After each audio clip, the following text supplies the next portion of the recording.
Welcome everybody to Tectonic Takes. It's been a while, but we're back. We're back right here with Will. Will, how are you doing today? What's up, man? Good. I mean, it's been, I don't know, probably over a month. It's been a while. But it's good to be back. We got some stuff to actually talk about, and It's good, exciting and interesting times for the Quakes for sure. Yeah, I mean, a lot's going on. This is, I think, the first off season that we've been around, but I feel like there's a lot more rumors going around this time. I feel like even though we might not be signing all the players of the world, we are linked to a lot of things like Almeyda rumors, Layun. We finally got in trophies, things are looking a little bit better, but that's on the other side of maybe an MLS season not happening, or we're about to lose our coach. So, Will, what do you think about the trophies signing? So what do you think about the whole ordeal, how it happened, how we kind of knew a little bit more beforehand? How did you feel as a fan? I mean, I guess for us as being, I guess, the ones that kind of broke the news, I mean, it's a little bit exciting. You know, you feel very legit when you're kind of the source of the news. So, I mean, it was great on you to have the source. And so it was very exciting. I mean, we can't complain. I mean, to finally make sure that it got done, you know, because, we wanted to make sure our source was accurate, right? Right. So it was good that got done. I mean, and it was great that we signed a player. And I mean, that's something that the Quakes fans were wanting and everyone's looking for, but we need more. Yeah. And I mean, we will get into it, but hopefully potentially getting another Mexican national player, Layun, and it'd be great. But overall, I mean, there's no one that's going to complain about the signing. And then obviously a player that's been with Almeyda before. So it's going to work out, hopefully. Right. So. That's if Almeyda stays, right? So yes, we'll get in that too. Yes. Yeah, we'll get it. So basically the trophy signing is a great signing in my book. I can't believe how many people hate on this guy. Holy smokes. The Quakes brought in a guy that was so hated from his own fan base. It's like watching Mario Balotelli just being hated year after year by any fan base he plays for. And it was just like, man, like there's even TikToks about him eating tacos. There's so many people hating on that this guy was a little pudgy at his time for Chivas, but in the videos, or at least the Quakes promotional stuff that I saw that came out, he looked pretty fit. He looked like he was ready for a season. I know he hasn't been working out with the club for about 6 months, but he's been working out on his own. He looks pretty good. He looks exciting. And that's all we can really ask for as Quake fans. What do you think, Will? Yeah, I mean, I think we just hope that he's ready to just start a new chapter. You know, I mean, it gets on you as a player, especially when, you know, you're caught up in the moment. He might have gotten overweight, you know, things happen. So it's hopefully a new start, new city, new country, you know. Yeah. So everything's a fresh start for him. So, I mean, we just hope for the best, and we're getting into more, but hopefully we get to see him in action. Yeah, and what Almeyda was talking about with Messi, that you can literally come live in San Jose and not that many people know you, is completely true about trophies. Yes, people are going to know you in Latin circles or Mexican circles, but outside of that, you go to Safeway in San Jose or a Safeway in Belmont, yeah, maybe the people working there are going to know you, but the customers aren't going to say, oh, what are you buying? What are you doing? So it's a different type of stress to come play in MLS, and I think that was attractive to trophies. Looking at all the banter he got, yeah, I would love to come to a country that barely knows me so I could start fresh. And I think this is a great signing. It's a loan. I mean, what do we have to lose? It's a loan. We got possibly a Zelarain type of player and on a loan. So I think great piece of work by Jesse Fioranelli in this tough time of COVID transfers, right? We're finding out right now that the Oakland A's are low balling, you know, Simeon. They're one of their best players, and he's just walking. So it's a tough time, and I think Jesse Fioranelli deserves some praise for what he did with trophies. I think that's a great signing. Will, what do you think about the signing? Yeah, I mean, we'll give Jesse his due. I mean, of course, you did a good job. You did one thing, but, you know, now you're going to do another another. So you can't just be one and done. You know, It's got to make sure we get some more signings. If we get Layun, which we will get into very shortly, then yes, we will get Jesse. Probably this is one of his better years in a long time. if he gets two of these type of players in from for both these Liga MX teams, Yeah. So and these are high profile Mexican players. We're not talking about like just like, I mean, Alan Pulido, yes, he's a high profile player, but I would say Layun is even higher of a profile player. Huge. That's a huge player. Because a lot of Mexican national fans don't even pay attention to the MLS. And if they see Vela, they see Layun, they might watch Chicharito, they might even watch a game versus Layun versus Vela, watch, Chicharito versus Layun. So I think overall, if the Quakes can get this done, this is a great deal. Since we're talking right into the Layun deal, Will, what do you think of the transfer? Are you excited for it? Do you think the Quakes will get it done? I personally think, really quickly, they should have had this already done if they traded Lima to the team that was going after Layun. So I'll let you kind of speak on that. Well, I mean, maybe they already had it in the back of their minds, like, okay, we had to get rid of Lima maybe earlier than when we were going to for sure have the signing of Layun. I mean, just to even have these rumors even going about is great to hear, because this is a huge profile player, and this is a person that's going to fit in for a guy that we just lost, and we didn't know as Quakes fans, like, who was going to fit this. Was this going to be really Tommy Thompson? Right. Like, even back there with him and Lopez, we still don't know. Right. Well, yes, and we still don't know. We're still in that era that might possibly be Tommy Thompson back there, or somebody else that's not very good.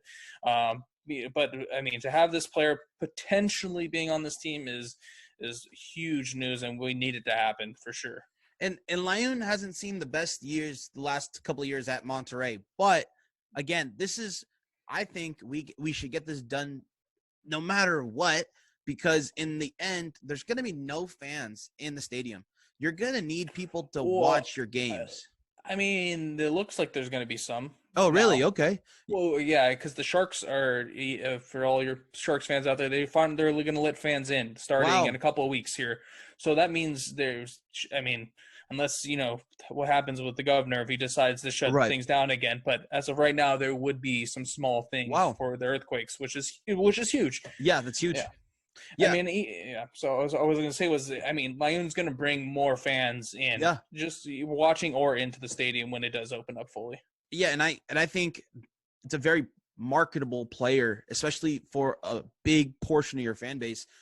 I look at every Quakes tweet, who likes it, who retweets it, and I want to say about 60% of those people, they're Chivas fans. They're Mexican fans. They know about our team because of Almeyda, because of Chofis, because of Alanis. Chivas fans love their players even when they leave, or they hate them, like Chofis. They even hate them when they leave. So this is actually a great move. I know this is all the banter we get for being Chivas USA too, but in this sense, we are doing Chivas USA pretty good.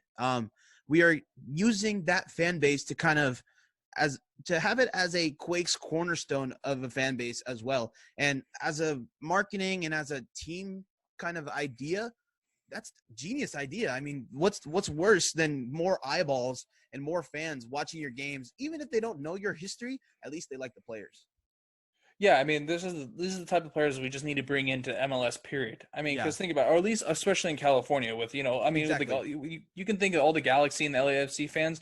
They're definitely probably like Club America or Chivas or all those other types of Mexican national teams, or not national teams, but Mexican teams like that. They're definitely those fans as well. That's their other team. Right. So it's great to bring more of those type of players in, because it's just going to build this fan base and just build the MLS where it needs to go. Right. And at the end of the day, I don't understand if we lowball Layun. I guess I understand. It's COVID, right? We all have to penny pinch. We have to see. But Monterrey, they see. I don't know. I think they might be a little salty that we didn't sell them Almeyda. So I think that they might not give us Layun on a cheap deal, and I think Fisher is going to pull out. But I don't know. I thought if we already got rid of Lima to the bidding war against, Layun posted a picture of Austin FC's logo. So it's like he was coming to MLS with Austin FC before they got a right back in Nick Lima. So this could be something that was behind the scenes for a long time.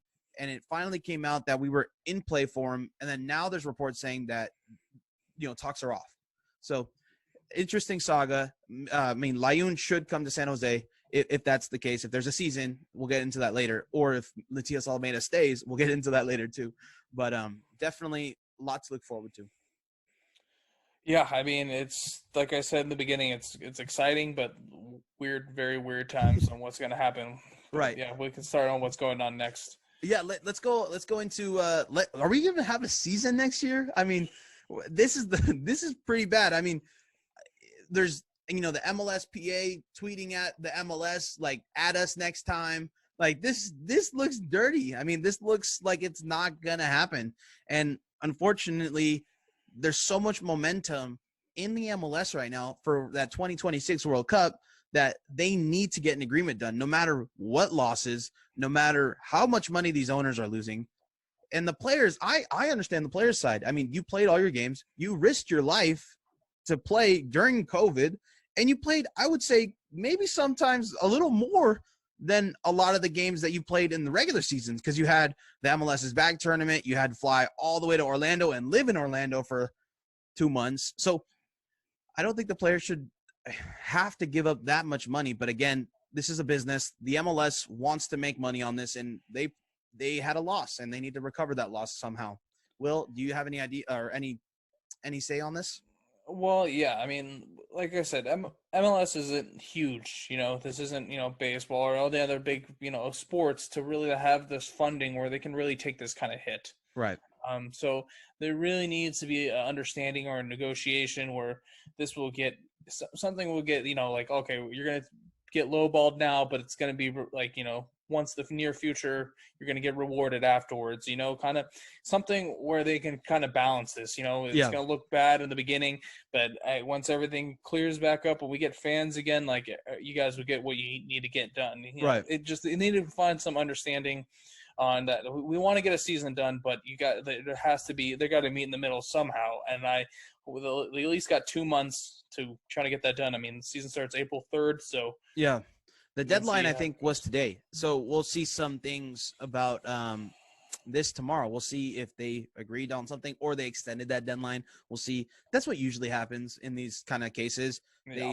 Like baseball, they extended the deadline. They got it done. They had a shortened season.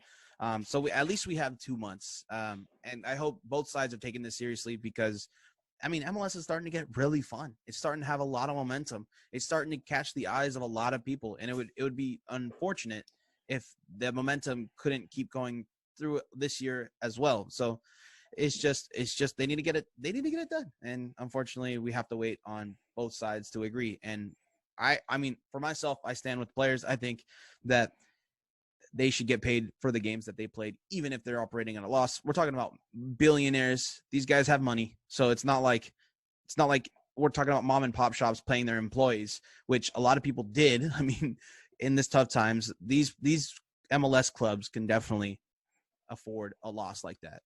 But we'll see. I mean, this has to do with the whole U.S. economy, right? We'll see if they bounce back and allow fans in. Like Will said, that the governor might allow fans in for the Sharks games unless he shuts it down again. So if you go outside, wear a mask. That's the best thing you can do, right? But then again, we're gonna go right into another big piece of news. I think this is kind of on the heels of the last news. Matias Almeyda has an offer for Chile's national team. And this one is a little different for me. I think this one is tough. It's really tough to swallow because when I first saw the report, I thought, wow, like this one may be it. And then I looked a little more into it and I thought, there's no way. There's no way. And then there's more videos coming out saying that Matias Almeyda has a release clause and that the Chilean national team wants to pay that release clause, but they're maybe about $500,000 away. They're willing to pay him a $3.5 million salary. So that's a big salary. I don't know how much his salary is here, but that sounds like a pretty good salary. And I think this is all going to matter if we have a season or not. I think this is a backup plan for Matias Almeyda. If he needs to jump ship because there's no MLS season this year, Chile is not a bad team. Of course, they're not in their glory years of the last, 8 years. They actually didn't qualify for the World Cup last time. And their players are just getting older. I actually think they're one of the weaker teams in Colombo. I think there's other teams like Ecuador and Peru that look a little more on the, upside compared to Chile. Will, do you have any thoughts? Yeah, I mean, it's really good. It's really tough because I mean, we don't know what Almeida is really thinking. I Right. mean, we can tell that he wants to build this team. It is clear that he got what he's been wanting with signing players, Right. and I mean, it seems like if we get Layun, it would be even more of a reason why he wants to stay. Because I mean, Right. this is what he's building, Yeah. and has potential to go very well for the season. Of course, yes, losing the season if it doesn't happen, we might as well probably say Almeida going elsewhere. I mean, why would he stay? Right. I mean, there's no point. But even if there is one, I mean, what's to say that he still doesn't want to leave? I mean, if he really wants this job, if he's in love with it, if he's in love with being just a national team coach, regardless if it's Chile or whoever, I mean, I think regardless if it is, wherever team he goes to, it's going to be a whole new, just like how we saw it. It's a whole new system build. It's a whole new Almeida's way, and it will take a minute to see. That's true. If Chile's even worth anything. Right. And we probably won't see it in 2022, but 2026, when it's all here, right. when it's all in North America, that's when they want to see if Chile is actually worth anything. And I think that's what hopefully that's what they're kind of hopefully seeing when they talk in negotiations, because it's really hard to build a national team because it takes a while. Right. You get to go every 4 years basically. Yeah. For what if you're really worth anything or not. So yeah, it's really if seeing Almeida wants to even take that into consideration. Yeah. Or maybe he'll just wait. Maybe he'll wait another year and finish it out with the Quakes, and then he'll be gone and go to somewhere else. Who knows? Yeah. And do you have any coaches in mind that you would like to see for the Quakes? I mean, Ian Russell, if he doesn't have a job yet, but I'm not an expert on if he's working yet, but that would be the next one. Yeah, I mean, initially, like, okay, what's Quakes? Like, what's your plan B? Like, what do you, right. where are you going? Where's your head at? Where you think, okay, all right, Almeida's gone. Like, what are we doing? I mean, I thought of somebody that was available was Dominic Kinnear. Obviously, we've been there. We've been there with the Dom ball, but it worked. Yeah. We got. I mean, it's not sexy play. Okay, it's not sexy like. Oh my God, man, Dominic Kinnear ball, like it's so good looking, like. But I'm like, why are we gonna hate on a coach that brought us to the playoffs? And like, I mean, he did his job, and it's not like if it works, like every Quakes fan should be excited if we make the playoffs. Period. No matter how much, if we score 1-0 games most of the time, and we get some weird goals, like, dude, I mean, especially if we are gonna lose a coach, like. At least we can hopefully have a good replacement, a decent one right away, that at least our season's not like ruined. Right. If we get some, who's young guy or new guy that doesn't really know how to coach that well, or with these guys, and that season is just a waste, and it might take a couple of years for that to even get through. And players love Dom Kinnear. So, but imagine that. Imagine this. Look at this team and think, oh man, imagine Dom Kinnear bowling his trophies. Like, what? Like, imagine Miguel Layun on playing defense. I can see that. I can see Layun, but the trophies, yeah, it'll be tough. But like, it's good. I mean, I don't know where we got. I mean, but look, once we became interim coach though with the Galaxy, he got 2 wins just like that. Yeah, and he didn't get that head coach job. Greg Vaney took that Galaxy job, so he is available. So that's our plan B, right? So if anything happens, we can always hire Dom Kinnear. Or I mean, I heard Mark Watson maybe. But I mean, I don't know. Or how about this? Why don't we just make Wando the player coach? Oh yes. At the same time, I don't even. Why don't we just do that? It's so tough that Matias is gonna bring in these guys in and then just like I know, and then just dip, right?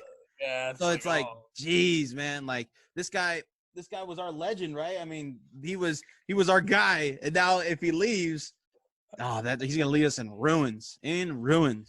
Yeah, especially since they're all Latin guys, right? Too, right? What if you bring in a guy like Dom Kinnear? I think Dom actually does speak a little Spanish, but what if you bring in a guy that doesn't speak any Spanish, and it's like, ooh, good luck.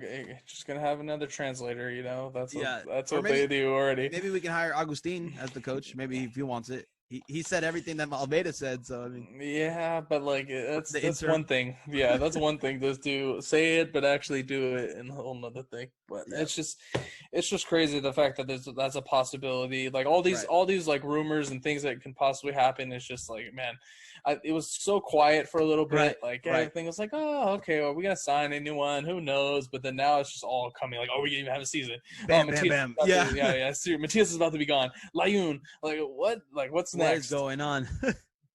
Yeah, and we'll I guess we'll see, right? We'll see what plays out in the next coming weeks. There's going to be a lot of news. So if you guys are following us on Twitter or on Facebook, keep your eyes out.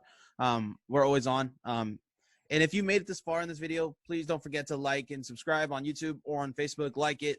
It helps our algorithm so we get, shared to other people that might be Quakes fans too. And we appreciate everybody that's been following our Patreon still. I truly appreciate you guys. You guys help make this dream a reality. So thank you for all the Patreon supports. And we're going to revamp that soon. So we're going to have a whole bunch of fresh new ideas if you guys want to be, a part of the Tectonic Takes family. And we're excited to, do the season if it does happen. Right, Will? Right. Yeah. I mean, that's all we can hope for now. Yeah. All right. Well, that wraps it up for us. So, thanks for listening this whole time, and go Quakes. Go Quakes.